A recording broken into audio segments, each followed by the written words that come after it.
लोकसभा चुनाव के लिए घोषणा हो गई है। राजस्थान में 2 चरणों में मतदान होगा। पहली बार ऐसा हो रहा है। 2019 और 14 में यहाँ पर एक ही चरणों में मतदान होता रहा है। कहा जा रहा है कि भारतीय जनता पार्टी और कांग्रेस दोनों ने 3 सीटों को लेकर के आपत्ति जताई थी। उनका कहना था कि गंगानगर, चूरू और झुंझुनू को दूसरे चरण में कराया जाए, तो उस पर ये बातचीत हुई है। कई दिनों से चर्चा चल रही थी कि इस बार 2 चरणों में मतदान हो सकता है। मैं इसमें विश्वविद्यालय में हूँ, मेरे साथ यहाँ पर पॉलिटिकल साइंस के प्रोफेसर हैं और कुछ लोग हमसे समझते हैं कि इस तरीके से जो 2 चरणों में मतदान होगा और राजस्थान में क्या रहेगा, इस बार असर क्या पड़ेगा। जिस तरीके से आज लोकसभा चुनाव की घोषणा हो गई है, अब आप क्या मानती हैं कि अब क्या रहेगा इस बार का चुनाव और क्या बदलाव लगता है आपको, क्या चीज़ें समझ में आ रही है? जी, बिल्कुल। आज जैसे कि घोषणा हो गई है और हम ये देख सकते हैं कि जो जनता की आकांक्षाओं, जन आकांक्षाओं को पूरित करने वाला जो लोकसभा 18वीं लोकसभा अभी गठित होने जा रही है, तो उसके अंदर में, उस संदर्भ में हम यही देख सकते हैं कि जो जितना भी जिस तरह का बनेगा, हमारी जो नई लोकसभा आएगी, उसमें अधिरोपित जो जनादेश ना होकर जो जन आकांक्षाओं को पूरित करने वाला जो जनादेश है वो आए। कहीं ना कहीं जो सरकारें हैं सब्ज बाग ना दिखाए, बल्कि जो वास्तविक धरातल पर काम करने वाली सरकारें आए। किसी भी तरह का जो इस तरह के इंडिकेशंस हैं कि जनता जो है वो आत्मसातीकरण महसूस कर सके, उसका पेनिट्रेशन हो, रियल पेनिट्रेशन हो, तो वो ज़्यादा इम्पोर्टेंट है। तो दोनों ही अपने जो वास्तविक एजेंडा के साथ आएंगी। अभी क्योंकि आप देख सकते हैं कि अभी कांग्रेस ने और बीजेपी ने दोनों ने ही नाम अभी बताए नहीं है, टिकट्स का वितरण नहीं हुआ है। तो उस संदर्भ में हम देख सकते हैं कि वो उस पर भी डिपेंड करेगा और किस तरीके से उनका जो किस तरीके का जो अध्यादेश आएगा वो उन सब बातों पर भी काफ़ी कुछ निर्भर करेगा। 2 चरणों में चुनाव हो रहा है, क्या मानती हैं आप? राजस्थान में क्या ये माना जाता है कि जब चीज़ें अपने कंट्रोल में नहीं होती चुनाव आयोग के, तो चरणों को कई चरणों में चुनाव कराता है। क्या वजह है? कई सीटों को लेकर के दोनों पार्टियां कह रही थीं कि 2 चरणों में चुनाव कराया जाए। क्या लगता है आपको, क्या लग रहा है, क्या वजह हो सकती है? देखिए, क्योंकि बहुत भारत एक विशाल देश है और बहुत विशाल आबादी वाला देश है। 1.4 मिलियन आबादी है हमारी। तो उस संदर्भ में यदि देखा जाए तो क्योंकि बहुत सारी व्यवस्थाएं जो है इलेक्शन कमीशन को करनी होती है हर स्टेट में, जो है सारी व्यवस्थाओं को देखना। तो इस तरीके से जो प्रशासनिक सुदृढ़ीकरण या उस किस तरीके से सारी चीज़ें जो है वो बैलेंस रहे, मैनेज रहे, तो इस वजह से भी ये जो 2 चरणों में कराया जा रहा है। 7 चरणों में घोषणा की गई है और राजस्थान में इसको 2 चरणों में करवाए जाने की बात की गई है। तो हम ये देख सकते हैं कि वो कहीं ना कहीं उनका जो उद्देश्य है वो यही हो सकता है कि एक किस तरीके से पूरा जो इनके मैन पावर है, रिसोर्स पावर है, वो किस तरीके से एक बैलेंस रहे, पूरा सुनियोजित तरीके से, प्लान वे में तरीके से चुनाव आयोग जो है अपना चुनाव जो है संपन्न करा पाए। ये उद्देश्य है कि सभी को इससे चुनाव से जोड़ा जाए। एक सवाल और करूंगा कि राजस्थान में भी 3 महीना पहले ही विधानसभा का चुनाव संपन्न हुआ है, फिर लोकसभा का चुनाव आ गया है। आप प्रोफेसर हैं, क्या देखती हैं? कुछ तनावपूर्ण स्थिति बन जाती है कि अभी तो चुनाव गया फिर चुनाव आ गया? देखिए, तनाव की स्थिति नहीं, जो हमारे स्वतंत्र लोकतंत्र और एक लोकतंत्र के लिए आवश्यक है। बहुत सारी चीज़ें हैं। लोकतंत्र केवल एक चुनाव के माध्यम से संचालित नहीं होता। चुनाव is just a of the alphabet of the democracy. तो इस तरीके से हम देख सकते हैं। उसके बाद हम संवैधानिक मशीनरीज जो हैं वो प्रॉपरली वर्क करें। इंस्टीट्यूशंस, तमाम तरह की इंस्टीट्यूशंस हैं, वो डेमोक्रेटिक आधार पर वर्क करें, संवैधानिक आधार पर वर्क करें, ये आवश्यक है। तो ये बल्कि तनाव नहीं, बल्कि हमारे लिए, सबके लिए एक बोलते हैं ना कि लोकतंत्र का पर्व है, जिसको कह सकते हैं कि पर्व बनाने का सब लोग अपनी जन सहभागिता अच्छी से अच्छी निभाएं, सोच समझ के, सोच विचार के, विवेक और प्रूडेंस के साथ अपने मताधिकार का प्रयोग करें। न केवल एक ये चीज़ें देखकर कि सब्जबाग दिखाए या किसी भी तरह का कोई आवरण दिखाए, उस आधार पर वोट न करें, बल्कि एक वास्तविक धरातल पर एक जो कंस्ट्रक्टिव अप्रोच के आधार पर, डायरेक्शनल अप्रोच के आधार पर, एक बोधगम्यता, दिशागम्यता के आधार पर वोट किया जाए। क्योंकि ये देखा जाता है कि हम लोक लुभावन या किस तरीके से सब्ज बाग दिखाई जाते, एक किस तरीके से एक पूरे मैनिपुलेट करने की कोशिश की जाती है, या एक social media, electronic media, print media में इस तरह का एक बाहरी आवरण क्रिएट किया जाता है, जिससे कि जनता जो है वो उस सारे ढांचे के अंदर अपने आप को फिट बैठा पाती है, और एक जो हम एक वाटर टाइप कंपार्टमेंट अपना बना लेते हैं, तो वो उस तरह की स्थितियां किसी भी रूप में क्रिएट ना होकर एक ऐसा जो चीज़ें स्थापित हो जिससे कि जनता जो है वो सीधे पेनिट्रेट हो सके, सीधे जो सरकार से अपनी बात कह सके। एक राजनीतिक आधुनिकीकरण, राजनीतिक समाजीकरण किस तरीके से स्थापित हो सके, यह ज़्यादा अहम बिंदु होगा कि जिससे कि एक स्वस्थ लोकतंत्र की छवि नज़र आए। हम किसी भी तरह के क्रीड, धर्म, जाति आधार पर नहीं, बल्कि एक विवेक के आधार पर सोच समझकर जो विकासात्मक, विकास के मुद्दों पर, रोजगार के मुद्दों पर, सफाई और सैनिटेशन के मुद्दों पर, शिक्षा के मुद्दे पर, रोजगार के मुद्दे पर, इन मुद्दों के आधार पर जो है वो मतदाता जो है वो वोट करे। ये मेरा मेन वो होगा। मुद्दों पर वोट किया जाए। आप बताइए, 2 चरणों में यहाँ पर लोकसभा का चुनाव होगा। पहला चरण दोनों, दूसरा चरण में राजस्थान को फोकस किया गया है। पहली बार 2 चुनाव के बाद हो रहा है कि 2 चरणों में राजस्थान चुनाव होगा। आपको क्या लगता है, क्या वजह हो सकती है?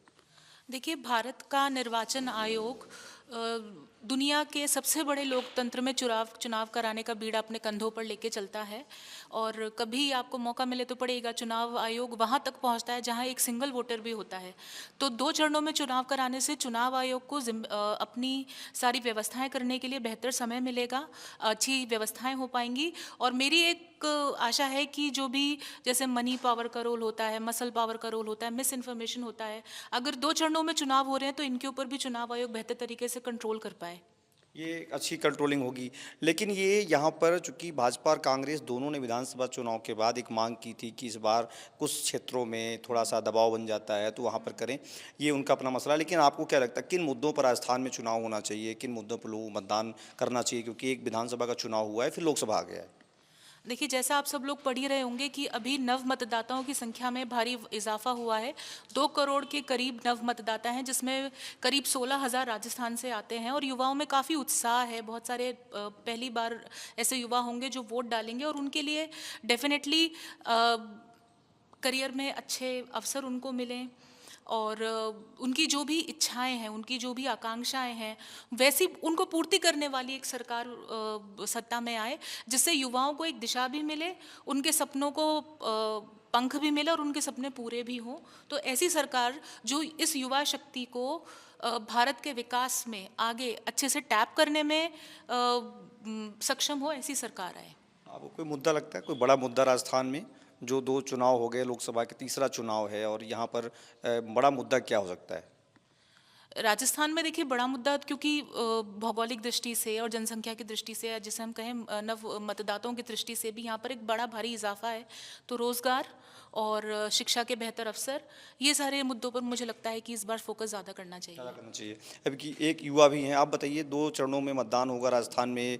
पिछले 2 चुनाव जो हुए वो पहले चरण में होते रहे हैं। कहा जा रहा था कि इस बार भी होगा, लेकिन नहीं हो पाया, क्योंकि चुनाव आयोग को लग रहा था कि जो मांग हो रही थी उस पर सुना जाए। आपको क्या लगता है, मुद्दे क्या होने चाहिए यहाँ पर? नहीं, राजस्थान में मुद्दे तो यहाँ देखा जाए तो पेयजल की बहुत बड़ी समस्या है।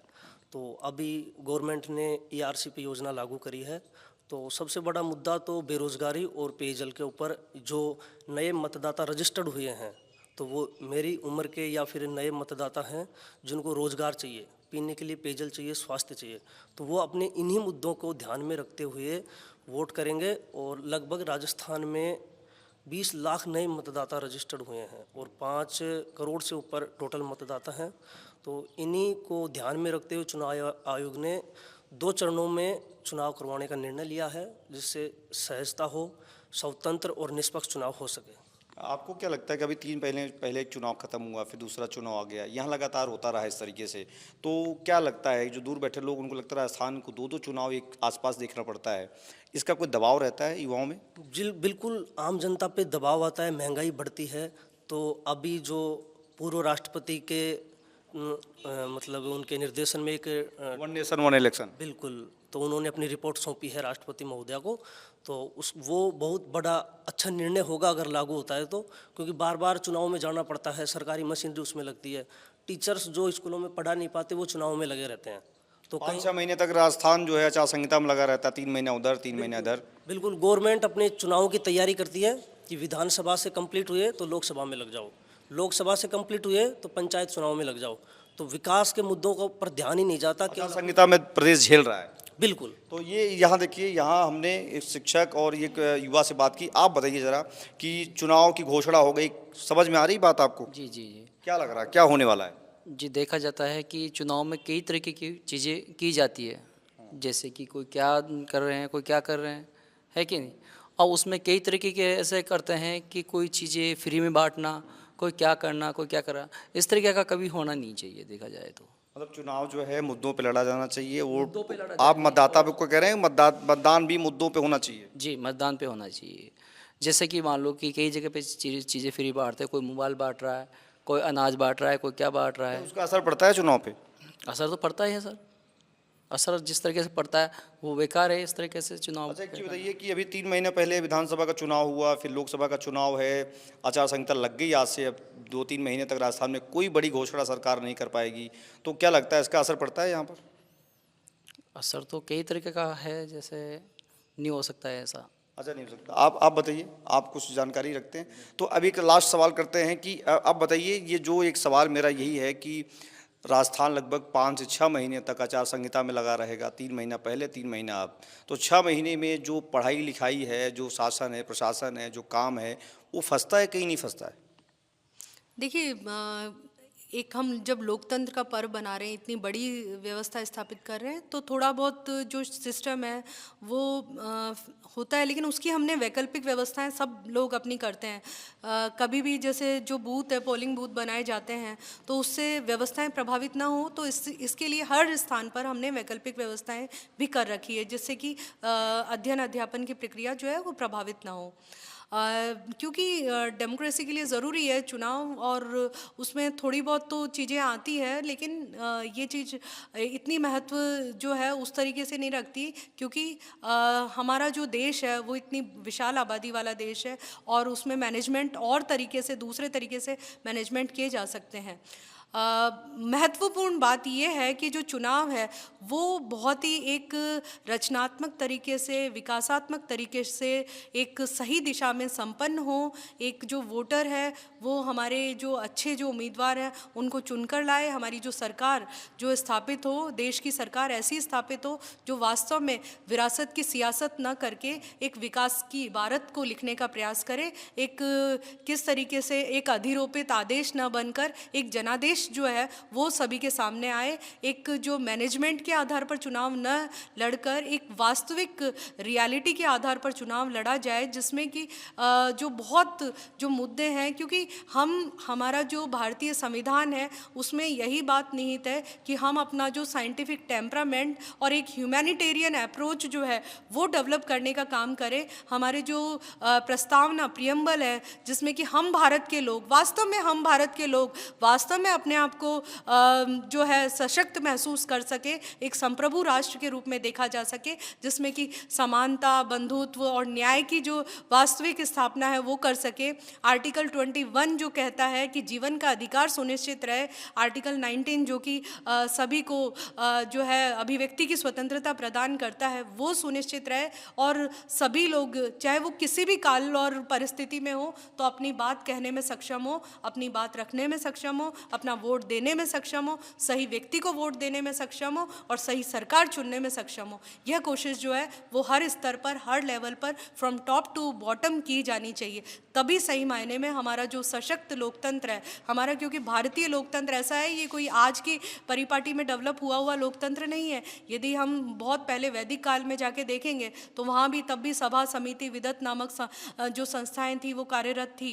तो उसी तरीके से आज यदि आज के पैमाने पर देखें तो हमारा जो लोकतंत्र है वो इतना मजबूत लोकतंत्र है कि जहाँ जो 1970 में जाके स्विट्ज़रलैंड, जो कि सब लोकतंत्र का एक वो माना जाता है, एग्जाम्पलरी माना जाता है, वहाँ 1970s में महिलाओं को वोट का अधिकार प्राप्त हुआ। लेकिन हमारे देश में ऐसा हुआ है कि सिंस फ्रॉम द इंडिपेंडेंस, जब हमारा संविधान लागू हुआ तब से हमारे देश की जो महिलाएं हैं उन सबको वोटिंग राइट प्राप्त है। अमेरिका, जिसमें इतने संघर्ष के बाद उनको वोटिंग राइट प्राप्त हुआ, हमारे यहाँ महिलाओं को from the starting voting right प्राप्त है। तो हमारे देश का लोकतंत्र वास्तव में एक सही दिशा में चले, इसके लिए आवश्यक है कि हमारा जो आर्टिकल 19, आर्टिकल 21 वो सुरक्षित रहे। देखिए, मैं ये बात कहना चाहूँगी कि आर्टिकल 79 में लिखा हुआ है कि राष्ट्रपति, लोकसभा और राज्यसभा से मिलकर जो संसद का निर्माण होता है, यदि सेंट्रल विस्टा में यदि राष्ट्रपति को आमंत्रित न किया जाना, मुझे लगता है कि ये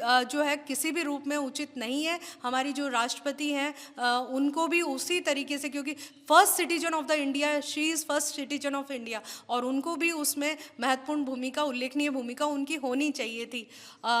ये जो है मेरा एक पर्सपेक्टिव हो सकता है, सब लोगों का हो सकता है अलग राय है, लेकिन मैं कॉन्स्टिट्यूशनल बात करती हूँ। कॉन्स्टिट्यूशन में जो लिखा हुआ है, क्योंकि मैं being a teacher and student of the political science, में कॉन्स्टिट्यूशन के आधार पर ही अपनी बात रखना चाहती थी।